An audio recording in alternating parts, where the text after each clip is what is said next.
adalah bahwa hak-hak Allah Subhanahu wa taala didasarkan atas musamahah, atas toleransi. Sementara hak-hak yang berkaitan dengan sesama manusia dibangun atas fondasi ketelitian. Hal ini menunjukkan bahwa hak-hak Allah lebih mudah untuk diampuni, sementara hak-hak antar sesama manusia harus diselesaikan dengan penuh ketelitian dan kehati-hatian. Jamaah yang dimuliakan Allah Subhanahu wa taala, hak Allah mencakup kewajiban kita untuk beribadah dengan baik kepadanya. Dalam hal ini, toleransi dan pengertian menjadi kunci utama. Kita diingatkan bahwa meskipun seringkali melakukan kesalahan, tetapi Allah Subhanahu wa taala senantiasa membuka pintu pemaafan. Allah sampaikan, innallaha wasi'ul maghfirah.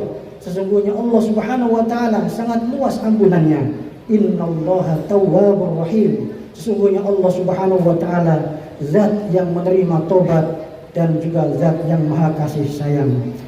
Di sisi lain, hak manusia mengacu pada kewajiban kita untuk menghormati dan memperlakukan sama dengan adil. Seringkali penyelesaian hak antara manusia memerlukan ketelitian dan keadilan yang lebih besar. Oleh karena itu, prosesi halal bihalal menjadi momen penting untuk menyelesaikan kesalahan di antara sesama agar tidak terbawa di akhirat.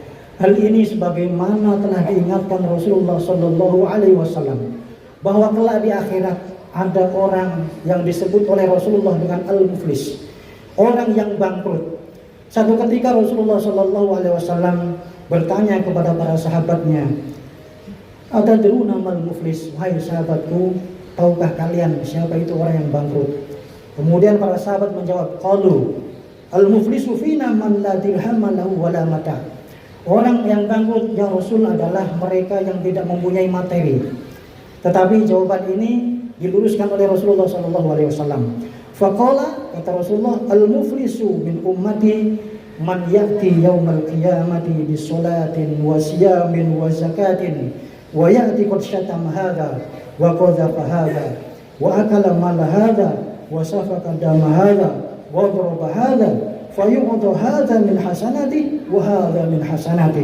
Kata Rasulullah, orang yang bangkrut dari umatku adalah mereka yang nanti ketika di akhirat menghadap Allah Subhanahu wa taala, dia dengan membawa dengan pahala salat yang pernah dilakukan di dunia, membawa pahala puasa, membawa pahala zakat, tetapi yang disayangkan ketika di dunia dia berbuat zalim kepada saudaranya. Qad syatama hadza, dia membuli, mengejek saudaranya.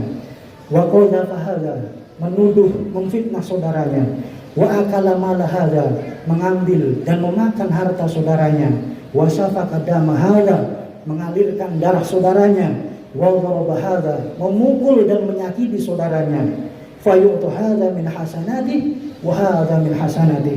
Maka yang terjadi, jamaah yang dimuliakan oleh Allah Subhanahu wa taala, walaupun orang itu ketika di dunia dia rajin beribadah dengan aktivitas ibadah yang begitu banyak, tapi karena perbuatan zalim yang dilakukan kepada saudaranya, pahala-pahala yang pernah dilakukan semuanya diambil oleh Allah, diberikan kepada orang yang pernah dizalimi karena dia tidak mendapatkan maafan dari saudara yang pernah dizalimi tersebut.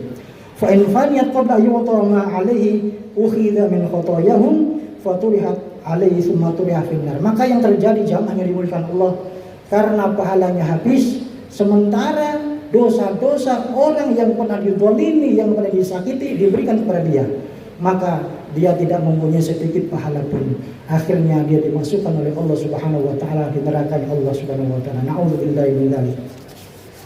Jamaah yang dimuliakan Allah, hadis ini mengingatkan kita akan pentingnya menjaga hubungan baik dengan sesama manusia. Setiap kata dan tindakan yang kita lakukan memiliki dampak besar, baik di dunia terlebih nanti di akhirat. Oleh karena itu, kita harus senantiasa berhati-hati agar tidak menzalimi orang lain, baik melalui ucapan ataupun perbuatan. Meminta maaf kepada seorang yang pernah kita sakiti bukanlah tanda kelemahan, melainkan merupakan bukti keberanian dan kebesaran hati. Dengan mengakui kesalahan dan memohon maaf, kita tidak hanya memperbaiki hubungan yang retak, tetapi juga meringankan beban dosa kita di hadapan Allah Subhanahu wa taala. Kebaikan dan amal yang kita lakukan bisa menjadi penebus atas kesalahan. Namun jika kita lalai dan tidak berbuat baik, dosa dari orang yang pernah kita zalimi akan berbalik kepada kita. Nauzubillahi min dzalik.